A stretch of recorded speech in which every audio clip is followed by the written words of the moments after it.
Baiklah, Assalamualaikum warahmatullahi wabarakatuh. Kami dari kelompok 4 akan menyampaikan sebuah materi, yaitu limbah padat kelapa sawit. Dengan anggota kelompok yang pertama itu Niken Dwi Aprilia dengan NIM F1C1170007. Yang kedua saya sendiri, yaitu Romi Triadi Nugroho dengan NIM F1C1190035. Yang ketiga itu Anissa Putri dengan NIM F1C1190057.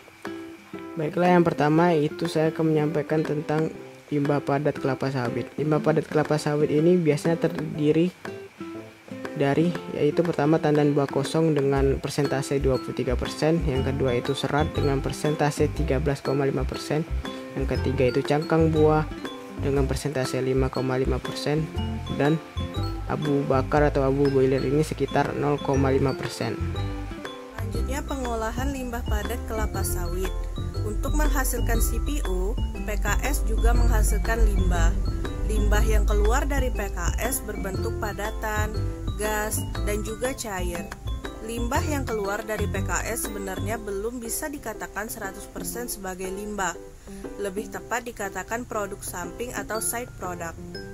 Limbah padat yang keluar dari PKS meliputi tandan kosong atau tankos dengan persentase sekitar 23% terhadap TBS, abu boiler sekitar 0,5% terhadap TBS, serat sekitar 13,5% terhadap TBS, dan cangkang sekitar 5,5% terhadap TBS. Limbah padat yang keluar dari PKS umumnya tidak memerlukan penanganan yang rumit.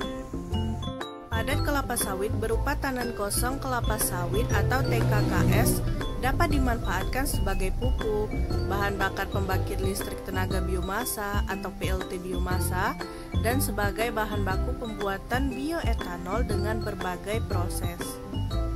Limbah padat kelapa sawit berupa cangkang kelapa sawit paling umum dimanfaatkan sebagai arang atau karbon aktif, namun dengan penelitian yang dikembangkan bahwa cangkang kelapa sawit bisa dimanfaatkan dan juga dapat dimanfaatkan sebagai pembuatan pupuk cair kalium sulfat, pengawet alami tahu, bahan bakar atau biomasa, dan juga briket.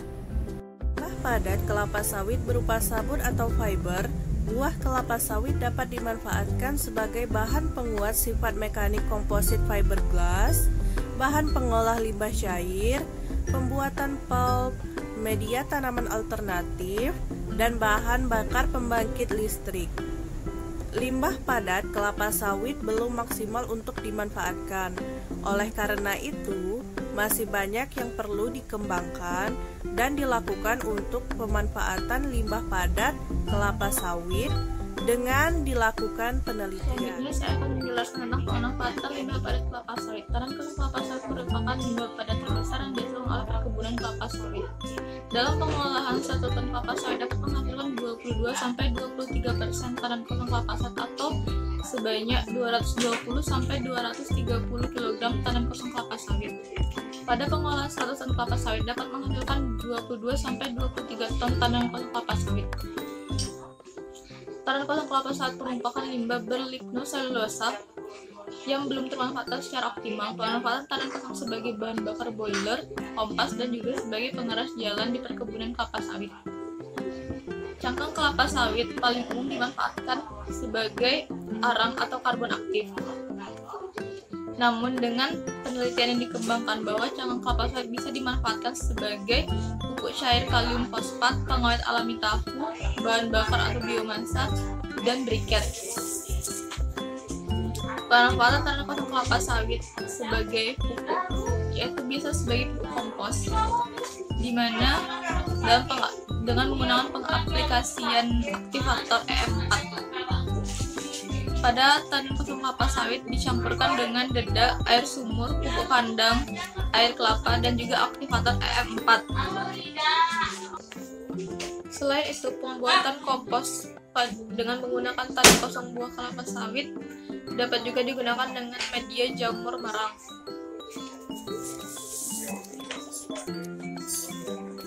Selain itu, tandan kosong kelapa sawit juga dapat digunakan sebagai bioetanol. Pembuatan tandan kelapa sawit dengan pemanfaatan bioetanol, yaitu dengan menggunakan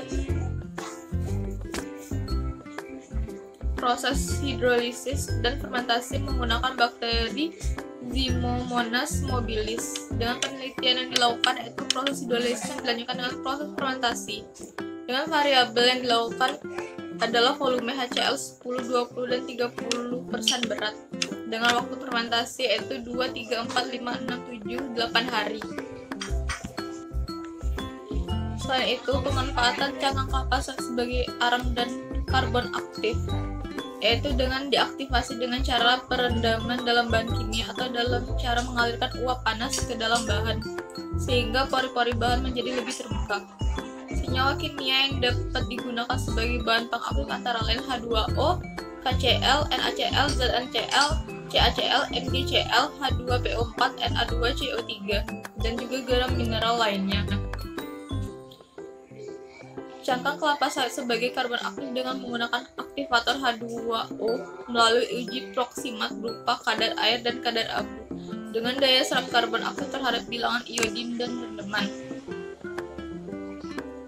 Dan juga pemanfaatan cangkang kelapa sawit dengan pengawetan alami tahu, yaitu dengan cara cangkang kelapa sawit diolah menjadi asap cair grade 1 dengan cara pirolisis. Selanjutnya itu pemanfaatan cangkang kelapa sawit sebagai bahan bakar briket, yaitu pembuatan briket dari bahan cangkang kelapa sawit menggunakan bahan perekat tepung kanji dengan konsentrasi 10%, 15%, dan 20%.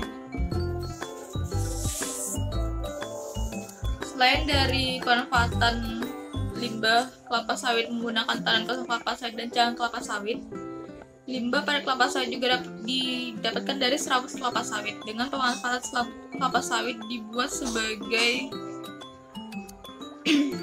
bahan pengolah limbah cair. Dengan pemakaian sabut kelapa sawit dapat digunakan sebagai mediator pertumbuhan mikrobiologi, di mana mikrobiologi yang sangat berperan aktif dalam penurunan kadar BOD, COD, dan TRS pada limbah kelapa sawit adalah bakteri hidrolik. Semakin tebal atau berat serabut kelapa sawit yang digunakan, maka semakin tinggi persentase penurunan kadar BOD, COD, dan TSS pada limbah pabrik kelapa sawit.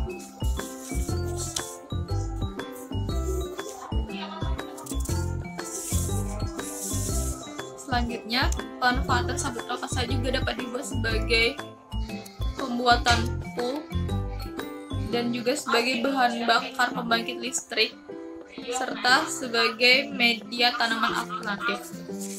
Baiklah, itu saja yang dapat kami sampaikan. Lebih kurangnya saya mohon maaf. Terima kasih.